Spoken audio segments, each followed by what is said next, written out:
하나님께 영광을 돌립니다. 제가 다녔던 중학교는 남자 중학교인데 옆에 고등학교가 같이 있는 학교입니다. 담이 하나예요. 그 안에 이제 중학교도 있고 고등학교도 있고. 근데 그 고등학교에 야구부가 있습니다. 유명한 야구부인데 군산 상고라고 야구부가 있습니다. 그래서 중학교 때 야구를 많이 봤습니다. 선수들이 이제 공격과 수비를 교체하는 시간이 되지 않습니까? 그럼 이제 수비하러 나오게 됐을 때 이제 자리들을 잡고 공을 몇 번씩 던져봅니다. 그리고 나서 포수든 투수든지 이제 내외야를 향하여서 말합니다. 가자! 그럽니다. 그러면 이제 선수들이 다 가자! 그러죠. 그 가자가 요즘은 이제 가지야 이렇게 되지 않았습니까? 그래갖고 가지야 해가지고 이게 외환이 아니고 암호시장, 암호화폐 시장에서 사용되는 용례가 되고, 또 이제 이렇게 한 정당의 대표께서 이 표현을 사용한 적도 있습니다. 가자라고 하는 뜻은 한번 힘을 모아보자, 한번 잘 싸워보자, 뭐 이런 뜻이었죠. 원래 좋은 뜻이죠. 그래서 우리 교회도 참 가자, 참 좋은 교회로, 정말 마음을 합해가지고 참 좋은 교회로 가자. 왜냐하면 교회라고 하는 것은 우리가 생각하는 것보다 훨씬 중요합니다. 교회 참 너무 수도 없이 많은 교회가 있지만 그럼에도 불구하고 교회는, 특별히 내가 다니고 있는 교회는 너무 중요한 거예요. 그래서 한 교회 스승은 뭐라고 그랬냐면 교회는 구원의 어머니다라고까지 표현을 합니다. 그러니까 어머니가 잘못되면 그 아이들이 다 문제가 있잖아요. 그러니까 교회가 잘못되면 성도들이 다 고통을 받을 수밖에 없어요. 그런 의미에서 교회는 얼마나 중요한지 모릅니다. 근데 좋은 교회를 만들고자 하는 마음들은 누구에게나 다 있을 거예요. 근데 어떤 게 도대체 좋은 교회냐? 각자의 정의가 다 다르면 좋은 교회가 어떤 교회냐고 서로 논쟁하다가 에너지를 다 써버릴 수 있습니다. 성경에 나오는 좋은 교회의 모습을 우리가 좀 참고하면서 이것이 완전히 좋은 교회의 모든 보편적 모델이다 이렇게 말하기는 어렵다 할지라도 좋은 교회가 적어도 이러한 요소들은 있어야 되는구나 하는 것을 우리가 좀 깨달으면서 우리 영광교회를 좋은 교회로 만들어 나아가는 그러한 이 시간이 되기를 원합니다. 우리 옆 사람 바라보면서 축복합시다. 좋은 교회에 오신 것을 환영합니다.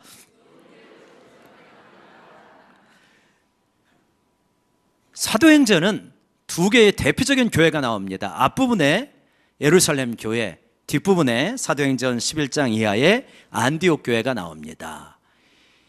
예루살렘 교회는 예수님의 제자들이 세운 교회죠. 물론 성령께서 세우셨지만 그 기둥적 역할을 제자들이 하게 되어집니다. 그러니 얼마나 정말 좋은 교회의 전형적인 모습이 되겠습니까?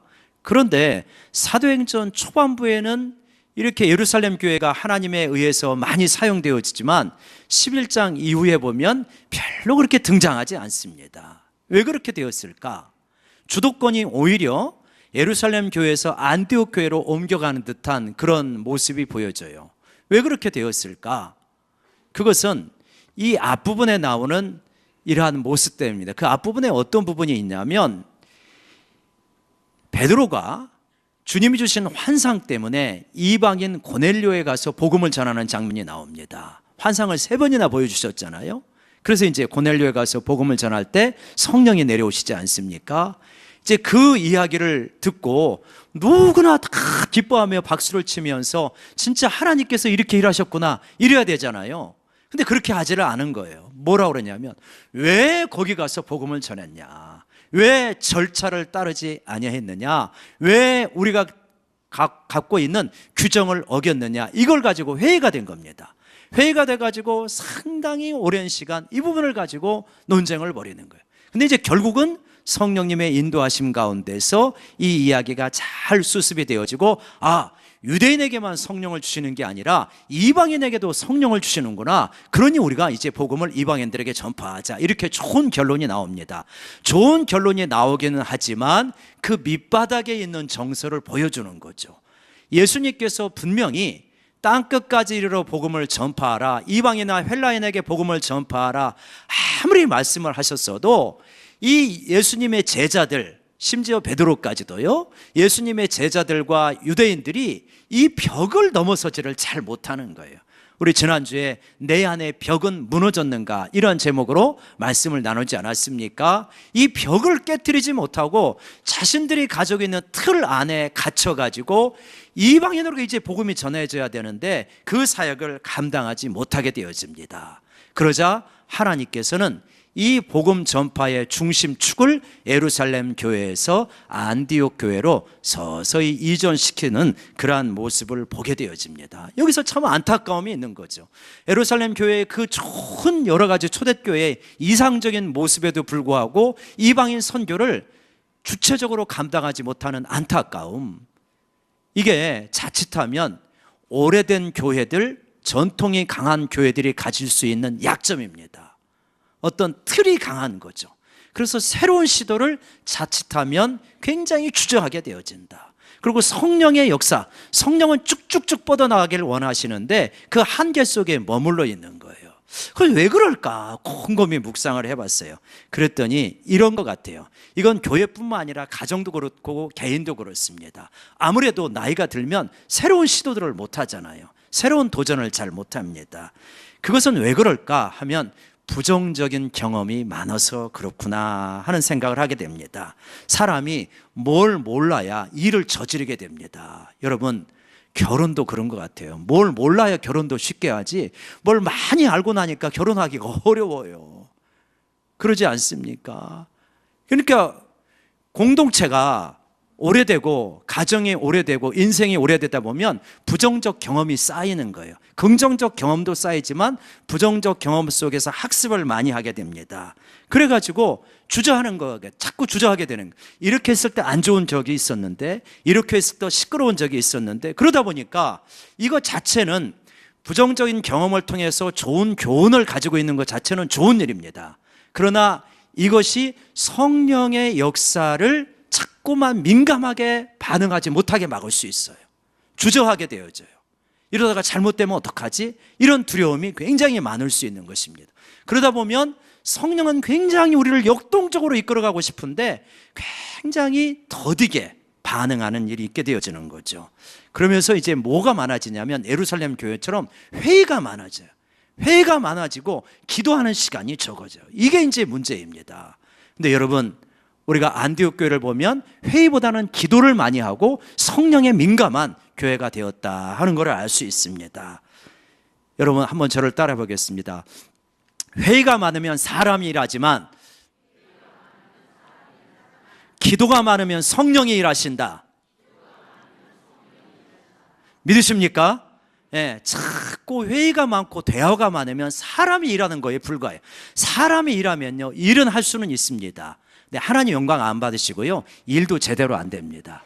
교회 일은, 교회의 사역은 성령께서 끌어가시고 하나님께서 주도해 가셔야 진정한 역사가 일어나는 거죠. 그런 의미에서 우리 영광교회는 기도를 많이 하고 성령께서 주도해 가시는 그런 교회가 되기를 주의 이름으로 간절히 소망합시다.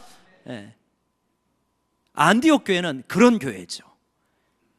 기도하면서 성령에 민감한 교회고, 시작부터가 유명한 사람들에 의해서 이루어진 것이 아닌 무명의 사람들이 자신들의 벽을 깨트리고 시작합니다. 우리 20절에 보면 그러잖아요. 19절과 20절 보면, 20절 같이 한번 볼까요? 시작. 그 중에 구브로와 구레네 몇 사람이 안디옥에 이르러 헬라인에게도 말하여 주 예수를 전파하니. 예, 스데반의 일로 사람들이 흩어졌어요. 그런데 유대인들에게만, 그 자신들의 벽의 한계 가운데 있는 사람들에게만 복음을 전하는데 그 중에 몇 사람은 안디옥에 이르릅니다. 안디옥은 그 당시 지중해 일대의 세계 3대 도시 가운데 하나예요. 로마, 알렉산드리아, 안디옥. 그 인구가 50만 명 정도 되었다고 그래요. 오늘날 우리 평택시가 한 47만 정도 되니까 평택시보다도 큰 겁니다. 2000년 전에. 그러니 얼마나 대단한 도시입니까? 그 도시에 가가지고 어떻게 해야 되냐? 이 유대인들에게만 복음을 전하는 게 아니라 헬라인에게도, 헬라 문명권에 있는 사람들에게도 복음을 전하게 되어지고 그들에 의해서 교회가 세워지고 성령의 민감한 가운데 이 복음 전파가 이방인들에게, 헬라인들에게 활발하게 진행되어지는 그러한 교회가 되어졌다. 그래서 이 모습을 보면서 참 좋은 교회로 나아갈 때 어떠해야 되는가? 우리 안에 벽을 깨트리고, 우리가 회의는 필요하겠지만 그보다는 먼저 기도가 많은 가운데 성령이 이끌어 가시는 교회, 그러할 때 좋은 교회로 나가는 첫걸음에 단추가 깨어지게 되리라 믿습니다. 두 번째로 보게 되어지면 이제 그렇게 활발하게 복음 전파가 이루어지는 것을 예루살렘 교회가 듣게 되어집니다. 그래서 예루살렘 교회에서 바나바라고 하는 탁월한 지도자를 파송해요. 그러니까 바나바가 가서 봅니다. 바나바가 가서 보니까 진짜 이 성도들이 은혜를 받고 있는 거예요. 그걸 보면서 굉장히 기뻐합니다. 23절 우리 같이 한번 읽어볼까요? 시작. 그가 이르러 하나님의 은혜를 보고 기뻐하여 모든 사람에게 굳건한 마음으로 주와 함께 머물러 있으라 권하니. 참 좋은 교회는 어떤 교회입니까? 하나님의 은혜가 임하는 교회예요. 그리고 은혜가 임한 것을 보면서 기뻐하는 교회, 이것이 참 좋은 교회의 모습이다. 우리는요, 기쁨이 없으면 살아갈 수가 없는 존재입니다. 이 기쁨이 있어요. 어떤 형태로든 기쁨이 있어야 됩니다. 여러분, 하나님이 그렇게 우리를 만드신 것 같아요. 그래서 우리는 아무튼 영적인 기쁨이든 세상적인 기쁨이든 사람과의 관계의 기쁨이든 먹는 기쁨이든 보는 기쁨이든 기쁨을 추구하게 되어집니다. 그런데 참 기쁨은 무엇이냐? 우리가 사모해야 되고 우리가 누려야 될 기쁨은 무엇이냐? 하나님께서 저에게 자꾸 그런 마음을 주셔요. 그런 생각을 주셔요. 그거는 뭐냐면 신령한 기쁨이다. 나는 너희 영광교회가 신령한 기쁨이 넘치기를 원한다. 교회에 와서 먹는 즐거움도 있어야죠. 우리 교회에 왔다가 얼마 다니지는 못하는 분이 있는데 인상적인 그러한 분이 계셔요. 그분은 교회에 부흥되는 길이 있다는 거예요. 그래서 뭐냐? 그랬더니 자기 말대로만 하면 부흥된다는, 그게 뭡니까? 그랬더니 밥의 수준을 2,000 쌀밥집 수준으로 하라는 거야. 그러면 교회는 부흥되게 된다. 자기가 그렇게 해봤다는 거예요. 서울에서 사찰 집사를 하면서 자기가 진짜 막 엄청나게 밥을 잘 해줬더니 교회가 막 부흥되었다고. 그래서 2,000 쌀밥집 수준으로 하래요. 그러면서 진짜 부식도 막 갖다 주시고 그랬어요. 근데 그게 오래 못 가셔서 아쉽더라고요. 그러긴 한데 아무튼 밥이 너무 좋으면 그것도 좋겠죠. 사람들과의 교제가 너무 즐거우면 그것도 좋겠죠. 근데요, 그거 밥 좋은 거, 밥이 만약 좋으면요, 또 이런 분도 나올 거예요. 영광교회 와가지고 살쪘다. 또 이런 분도 나와서 항상 부정적인 측면이 있어요. 근데 진짜 우리들이 추구해야 되는 즐거움은 뭐냐? 신령한 즐거움. 신령한 즐거움. 예배 드릴 때의 그 즐거움, 기도할 때 주님과 온전한 깊은 교제 속에 들어갔을 때 정말 나는 사라지고 주님만 보여지는 그 어떤 기도의 즐거움, 찬양을 할 때 우리의 마음을 어루만지시는 성령의 터치가 느껴지는 그 기쁨, 이런 어떤 즐거움이, 이 신령한 기쁨이 우리들이 추구해야 될 기쁨이다. 정말 영적으로 충만하게 되어질 때 마음속에서 예배가 기다려집니다. 저는 매번은 아니지만 자주 요즘 그런 걸 느껴요. 오늘 금요 기도에서는 주님과 어떤 교제를 나눌까? 오늘 말씀을 통해서 하나님께서는 어떤 은혜를 나눠주실까? 좀 더 이 시간이 빨리 왔으면 좋겠다. 이런 기대가 있을 때가 종종 있어요. 좀 더 자주 있기를 사모하고 있습니다. 이번 주 지난 목요일 날 우리가 월삭 기도회를 하지 않았습니까? 월삭 기도회를 하는데 이제 우리 주방팀에서 빵을 70개를 준비해 가지고 그거를 이제 드시고 회사에 가시라 했는데, 또 회사 가시는 분만 드릴 수는 없고 특히 아이들이 많이 나왔잖아요. 그래서 아이들에게 빵을 다 나눠주면서 그래서 빵이 이제 부족했죠. 근데 너무 마음이 즐겁더라고요.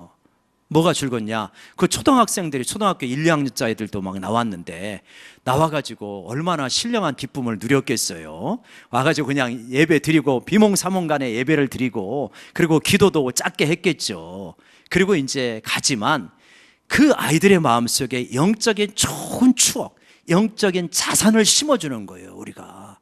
그래서 이 아이들이 청소년이 되고 청년이 되고 어른이 되었을 때, 맞아, 엄마 아빠하고 그 추운 날, 그날 영하 10도인가 그랬죠? 그 추운 날 가가지고 목사님이 빵 나눠줬지. 그러니까 엄마 아빠는 왜 그렇게 기도했을까? 인생의 중요한 시점마다 기도하게 하시는구나. 그 영적인 그 자산, 기억이 있으면요, 하나님 앞에 기도하게 됩니다. 거기에 가기만 하면 왠지 거기가 좋은 거예요. 내 마음이 열리는 거예요. 어린 시절의 신앙이 그래서 중요하잖아요. 어린 시절의 기억이 그래서 중요합니다. 우리 아이들에게 그런 걸 심어주고 싶은 거예요. 너는 어른이 되어서도 새벽을 깨우고 기도해라. 하나님께서 새벽에 너를 만나 주실 것이다. 인생의 어려운 순간마다, 기도할 제목이 있는 순간마다 탄식하지 말고 하나님 앞에 나가서 기도하면 하나님께서 너를 도와주실 것이다. 그 신령한 기쁨을 아이들의 심령 속에 심어주는 그러한 자리인 줄로 믿습니다. 여러분, 우리가 신령한 기쁨이 있어야 됩니다. 예배드림이 기쁨이 돼야 돼요. 여러분의 마음속에 나는 진짜 예배드림이 기쁨이 되는가, 아니면 예배를 견디는가, 굉장히 중요한 질문입니다. 천국은 어떤 곳입니까? 천국에 오면 무엇이 좋은 겁니까? 예배가 너무 좋은 거예요. 하나님의 임재가 너무나 복된 곳이 천국이잖아요. 근데 예배가 나는 버티는 사람은 천국 가서도 버티는 거예요. 이게 끔찍한 일 아닙니까? 예배가 너무 좋아야 돼요. 기도의 세계가 열려야 돼요. 말씀의 세계가 너무 좋구나. 이 신령한 기쁨이 우리 가운데 있어야 됩니다. 전도사 때 신대원 다닐 때 친구가 있었어요. 김강옥 전도사라고. 지금 목사님 되셨는데, 한 번은 설교하는 가운데 그런 예화를 해요. 새벽 예배에 아빠하고 이제 같이, 아버지하고 같이 가는데 아버지가 막 뛰어가더래요. 그렇게. 근데 애가 이제 따라가는데 힘겨우니까 아버지, 아직 새벽 예배 시간 멀었어요. 왜 이렇게 뛰세요? 천천히 가도 돼요. 그랬더니 이 아버지가 하는 말이, 아니다, 예배 시간은 멀긴 했는데 지금 우리 하나님 아버지와 대화하는 게 너무 좋아서 좀 더 빨리 가고 싶다. 그렇게 뛰어갔다는 거예요. 참 영적인 어떤 신령한 기쁨을 누리는 그런 아버지가 아니었겠는가. 여러분, 이 세상의 즐거움은요, 나쁜 건 아닌 것도 많죠. 좋은 즐거움도 있지만 영속적인 즐거움은 없습니다. 그러나 신령한 즐거움은요, 영속적일 뿐만 아니라 우리의 심령을 살아나게 하고요, 존재의 이유가, 목적이 무엇인지를 우리 가슴으로 느끼게 해줘요. 여러분, 신령한 기쁨 사모하시고 누리시는 그러한 우리 성도님 되시기를 주의 이름으로 축원합니다. 우리 옆 사람 바라보며 축복합시다. 당신의 눈에 신령한 기쁨이 충만하기를 원합니다.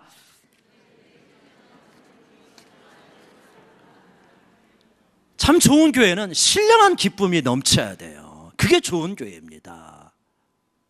좋은 교회는요, 어떤 교회냐? 참 좋은 지도자가 있어야 됩니다. 좋은 지도자가 좋은 공동체를 만들어 간다는 것은 부인할 수 없어요.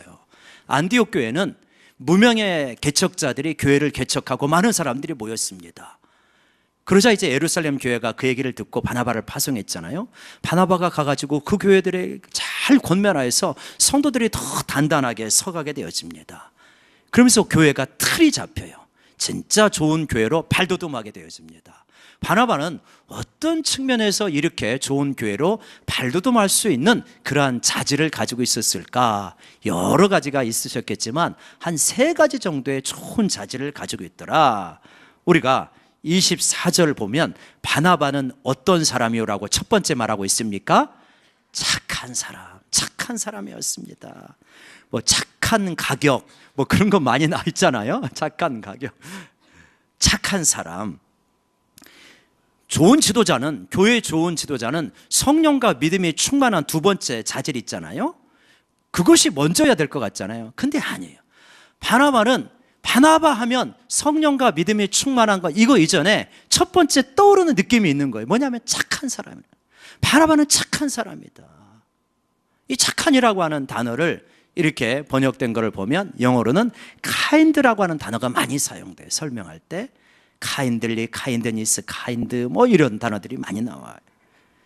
아주 친절하고 사람을 따뜻하게 대하고 사람을 잘 권면하고, 바나바라는 뜻이 위로의 아들이라는 뜻이거든요. 위로와 권면을 잘 해주는 거예요. 믿음으로 잘 서가도록. 좋은 지도자는 어떤 사람이냐? 첫 번째로는 이러한 착한 사람, 인격적으로 좋은 사람이 좋은 지도자이라는, 그게 첫 번째 요건이라는. 제가 우리 청년들하고 이야기할 때 그런 이야기를 자주 합니다. 결혼 배우자를 고를 때 우선적으로 고려해야 되는 것이 뭐냐? 인격이다. 인격이다. 그래서 너네들 속지 말아라. 신앙 좋다고 인격 좋은 거 아니다. 먼저는 인격을 봐라. 이런 이야기를 합니다. 목회자로서 상당히 별로 안 좋은 권면이에요. 신앙이 좋으면 당연히 인격이 좋아야지. 근데 여기서 신앙이 좋다는 거하고 인격하고, 신앙이 좋다는 거는 이게 참 신앙이 좋으면 인격이 좋을 수밖에 없어요. 근데 스스로 신앙이 좋다고 하지만 신앙이 별로 안 좋은 거야. 아직 미숙한 거예요. 그러니까 인격이 문제가 많은 거예요. 거칠어요. 자꾸 부딪혀요. 자꾸 상처를 주고받아요. 왜 그러냐면 인격적으로 미숙하기 때문에.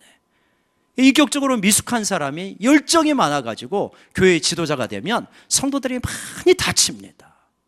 굉장히 가슴 아픈 거예요. 그래서 우리 주님께서 어떤 자질의 지도자를 뽑기를 원하시냐? 먼저 바나바와 같은 그러한 좋은 착한 사람, 인품 자체가, 인격 자체가 착한 사람이 되어지게 될 때, 그때 주님께서 사용하시기가 편하신 거예요.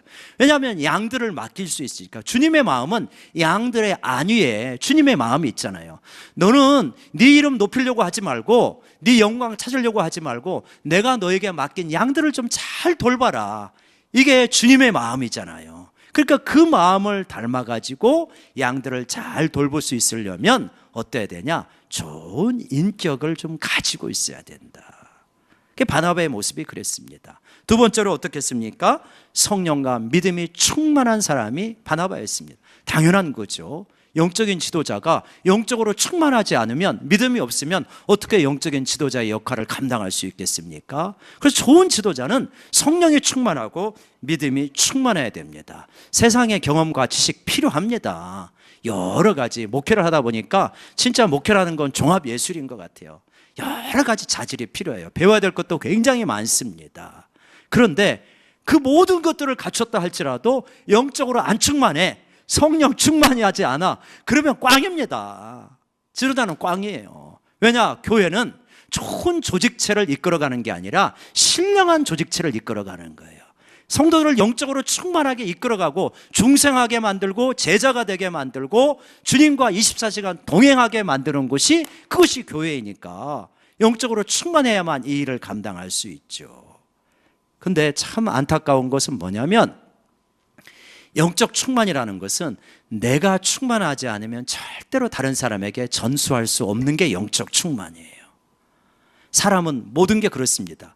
나에게 있는 것을 상대방에게 줄 수 있는 것이지 내가 없는 것을 주기가 어려운 거예요. 그래서 지도자가 될 때 배워서 한다는 건 참 힘겨운 일이에요. 본인도 그렇고 다른 사람도 그렇고 따라가는 사람도 그렇고, 먼저는 본인이 충만하고 기본적인 자질이 갖춰져 있어야, 그래야 어떤 지도자의 역할을 잘할 수 있구나. 우리가 오늘 우리 한국 정치사를 보면서 많이 느끼지 않습니까? 교회 지도자 마찬가지다. 무엇보다도 믿음과 성령이 충만하여서 영적으로 충만한 지도자. 우리 사랑하는 구역장님들, 교사들, 찬양대원들, 찬양팀원들, 아무튼 앞장서서 어떤 그 일꾼들, 일하시는 일꾼들은 무엇보다도 영적으로 충만하시기를 주의 이름으로 간절히 축원합니다.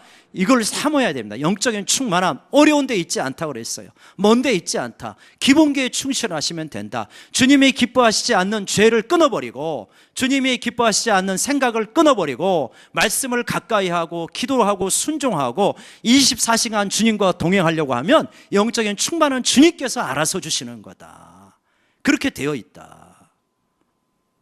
영적인 충만함을 사모하시고, 나는 영적으로 충만하지 않으면 진짜 심각하다. 다른 어떤 것보다도 이것을 사모할 수 있는 저희 모두가 되기를 원합니다.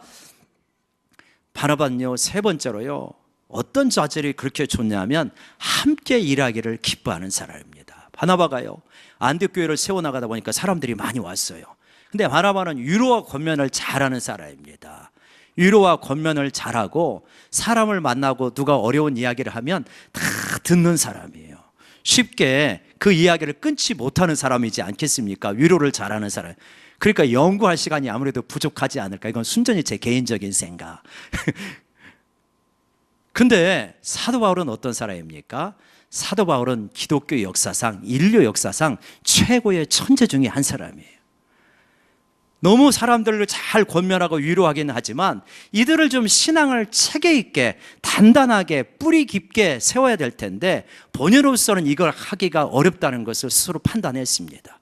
그래서 이 일을 잘 감당할 수 있는 사울을 찾으러 다소에 갑니다. 다소에 가서 다소에서 이미 사울은 이방인들에게 복음을 전하면서 한 14년여 거기에 있는 거예요. 그래서 이 사울을 찾으러 샅샅이 뒤져가지고 사울을 찾습니다. 스카우트 해가지고 와가지고 복음을 전하게 합니다. 그러면서 교회가 아주 좋은 모습으로 다시 한번 크게 성장하는 그런 역사가 일어나죠.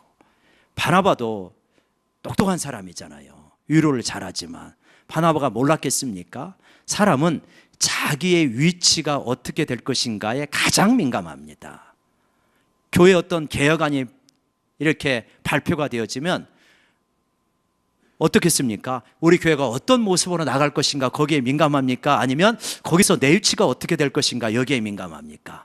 보통은요, 교회 전체의 모습을 보기보다는 거기서 나는 어떤 위치가 되는 거지 이곳에 민감합니다. 바나바가 그걸 모르겠습니까? 사울이라고 하는 인류 역사에 탁월한 천재가 오게 되어지는데 그러면 무게중심이 나에게서 사울에게로 옮겨지라 할 것 그걸 계산 못하겠습니까? 그런데 하는 거예요.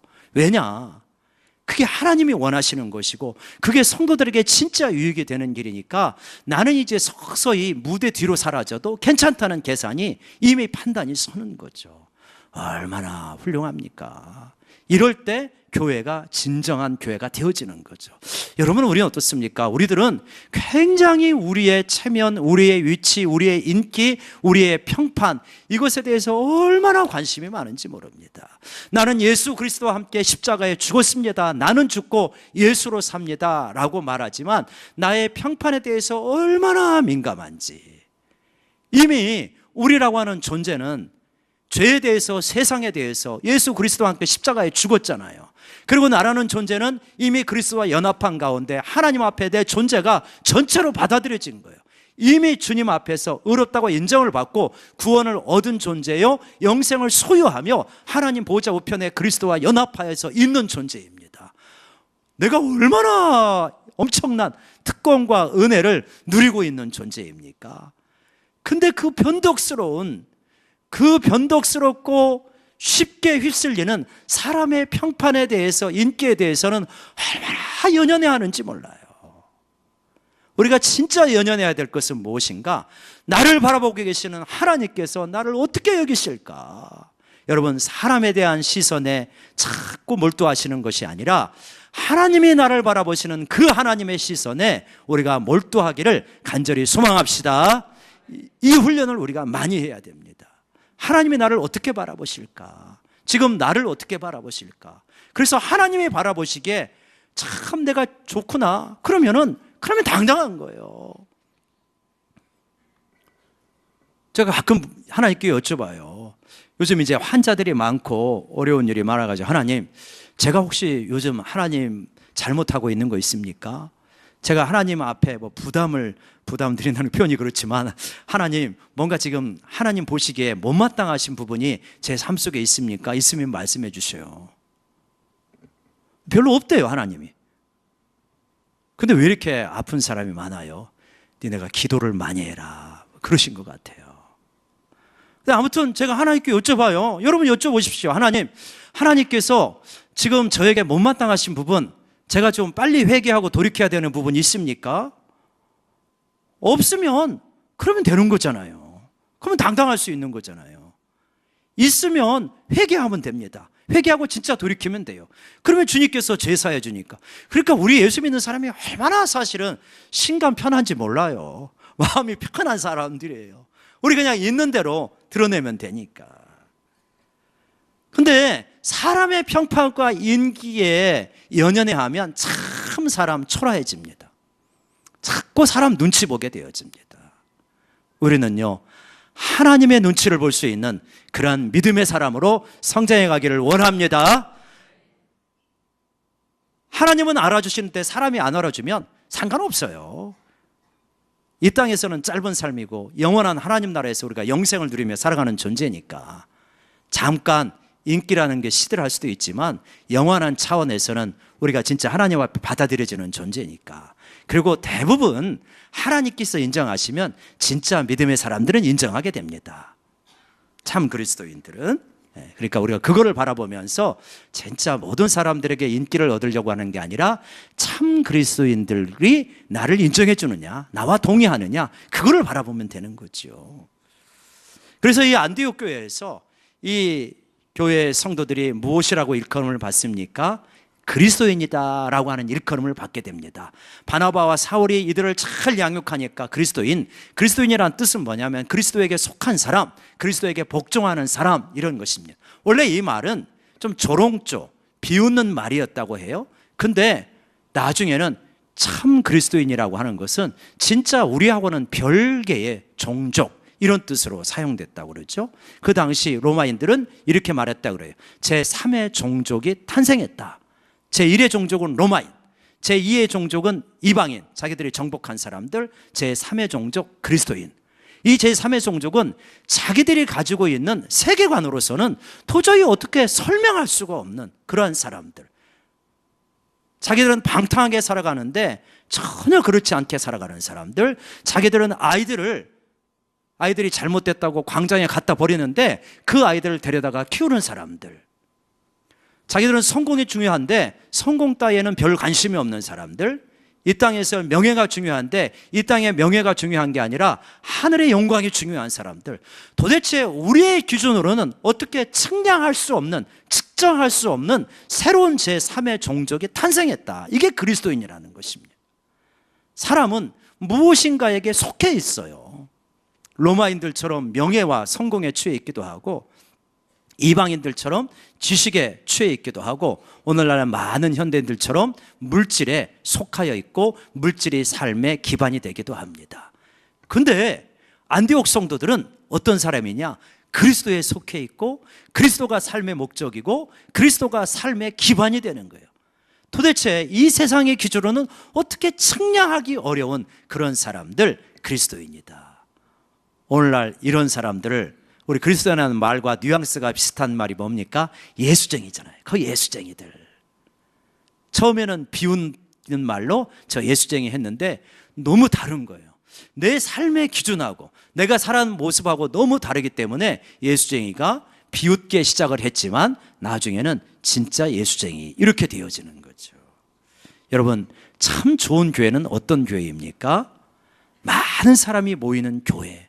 그 교회도 의미가 있겠지만 참 좋은 교회는 진짜 그리스도인 예수쟁이들이 모이는 교회가 참 좋은 교회인 줄로 믿습니다.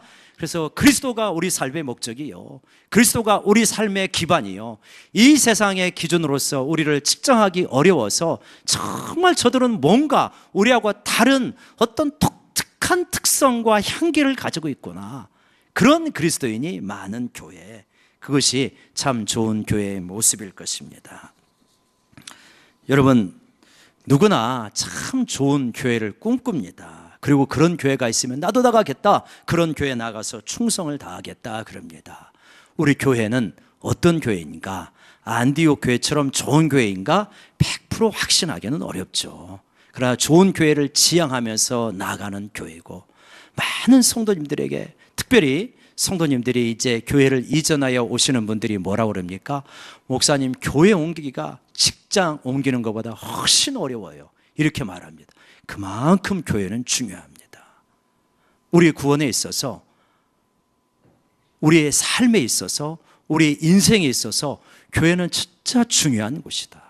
이 좋은 교회를 만들어가는 거 너무 중요합니다. 그건 목사님이나 장로님들이나 안수집사님과 권사님들이 해야 될 일이 아니라 진짜 우리가 해야 되는 거예요. 우리 모두가. 왜냐? 나의 영혼이 직결되어 있기 때문에 내 영적인 구원과 그리고 내 인생의 삶이 교회에 안위하고 직결되어 있는 거예요.